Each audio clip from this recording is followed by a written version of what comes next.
Hello, everyone, and welcome again to another Teacher Joseph podcast.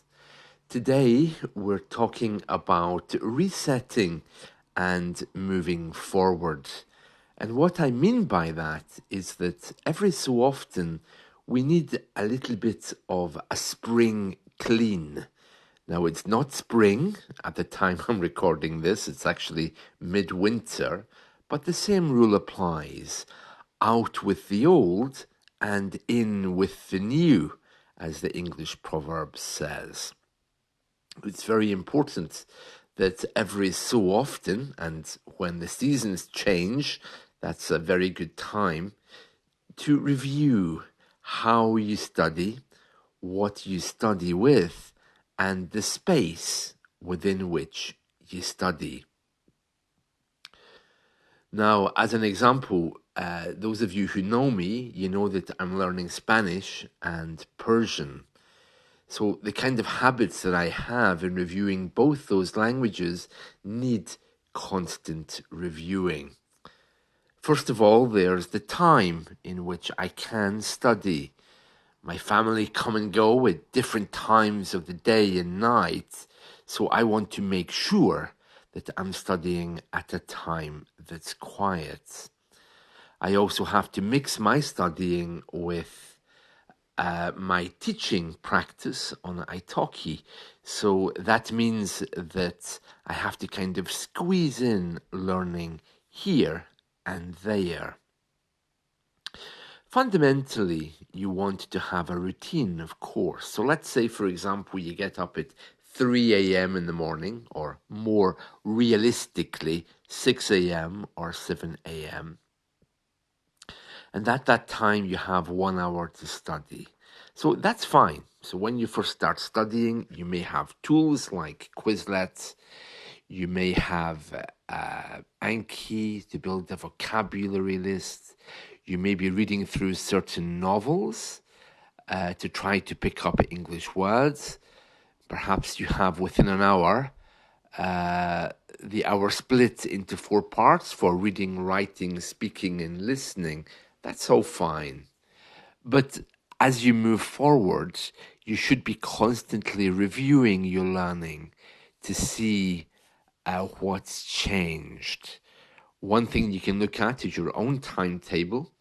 In the winter time, it's not as easy to get up at 6 a.m. because there's no daylight, whereas in the summertime, it's hot and you can get up and do whatever you want, relax, watch some TV. But in the winter time, it's harder to do that, Some people would argue that winter time's a good time to study because you can rise early, but it's very cold. It's very cold, so perhaps that's not such a good idea. So you need to think about that and think about reviewing your time to get the best out of your learning. In different seasons, we pack away the warm clothes and bring out the cooler clothes. Like, for example, winter to summer, we put away the hats and gloves, then we bring out the t-shirts. And then, of course, in winter time, we pack away the cool things and we bring out the winter clothes. And so it is with learning. There should be some flexibility built into your plan to allow learning to take place in the winter as well as the summer. For me personally, with my Spanish and Persian, I'm currently reviewing my space. I'm packing away things which I don't need and bringing out the books which I will be using so that they're visibly in front of me. Visibility is very, very important. We begin with things which serve our needs, and very slowly those things are let go in favor of other things which need to be brought in. So if you look around the room that you're sitting in right now and ask yourself, well, is this a good place to study? Are the things around me that I need to promote visibility of study? Or are you hiding everything from your family and friends because you're afraid they might laugh at you? You need to create a safe and secure place for your studying to take place. The actual place that you study is just as important as the study itself. So if you're in a room where you regularly have arguments with family members, or you've had tense kind of atmospheres, it might be better to perhaps continue your studying in a different room. I don't personally believe in good or bad energy in that way, but it's just about memories and how tense you would feel being in that place.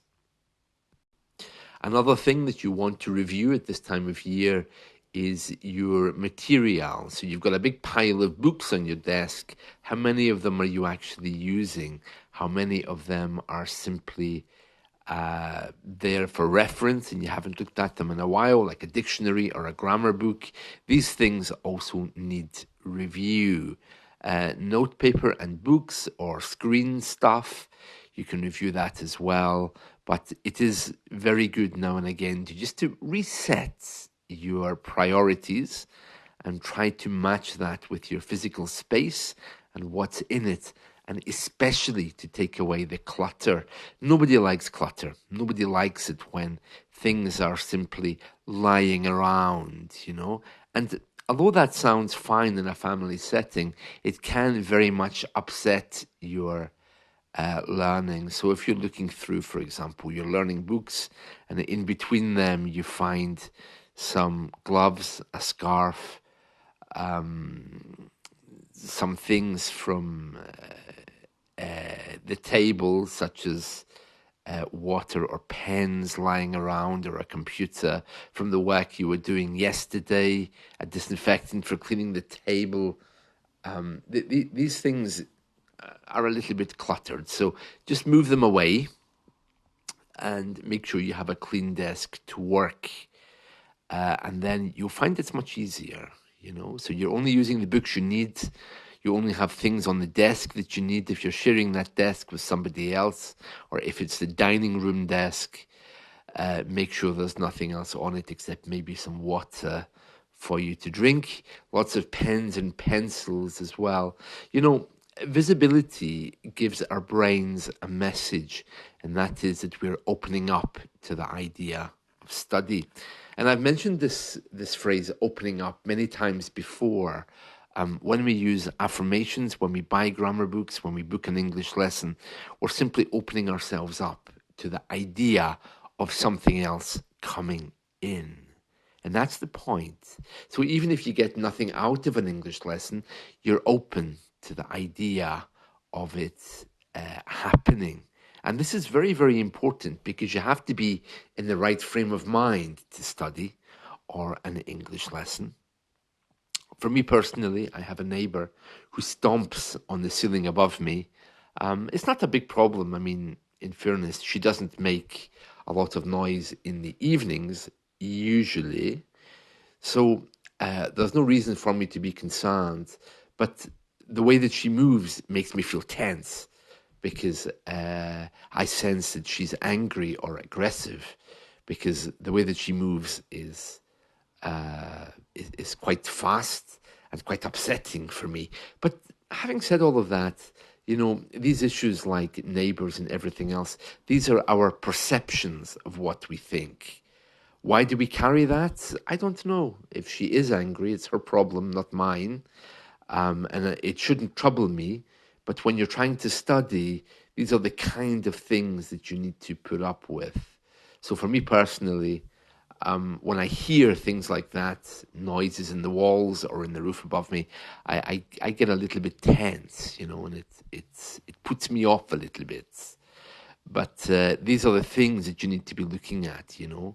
When can you find quiet? How much noises affect you? Would it be better to go to the library to study, maybe? Because it might be more peaceful and get you out amongst people. Also, there's the issue of what time you're speaking to your language partners. Is it a rushed conversation?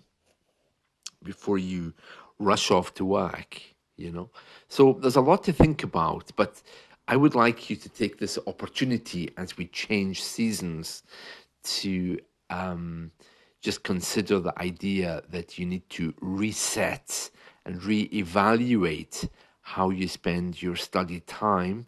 And it's also a good time to reinforce your commitment to learning. Some of us drift away for weeks, some of us for days, some of us for months. But that commitment, if it's true, will always bring you back.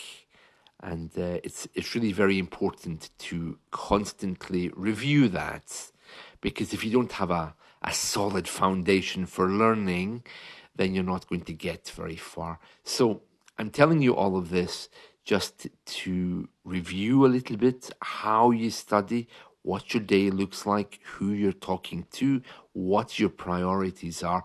Let's put this into some kind of perspective. So, number one, your space.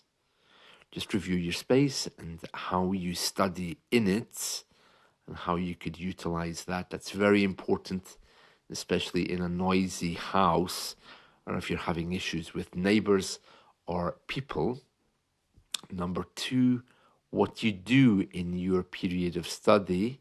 That may in the past have been 15 minutes of each of the disciplines: reading, writing, speaking, and listening. But as you progress, you'll have a better idea of what that looks like.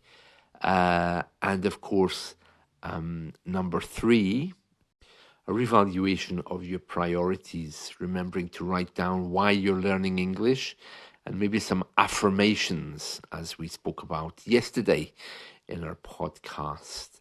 I can learn English. My English is getting better day by day. If you're waiting for some kind of divine illumination to come to you before you begin studying, I'm afraid it's not going to happen.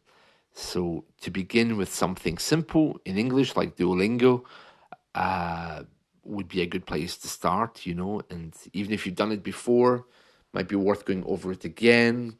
It could be that you've forgotten some vital grammar. So, these are the kind of things that you want to look at. Time to review, reset, and move forward. That's it from me. I hope you found this helpful. Do spend some time today just reviewing where your English is in your life. Maybe it needs a bigger place, maybe it needs a smaller place, maybe it needs more speaking practice and more writing, maybe it needs a change of time because the weather's changed, because your work has changed, or bills have gone up. But just take time to review that today, because I think you'll find that is a blessing. Thank you and goodbye.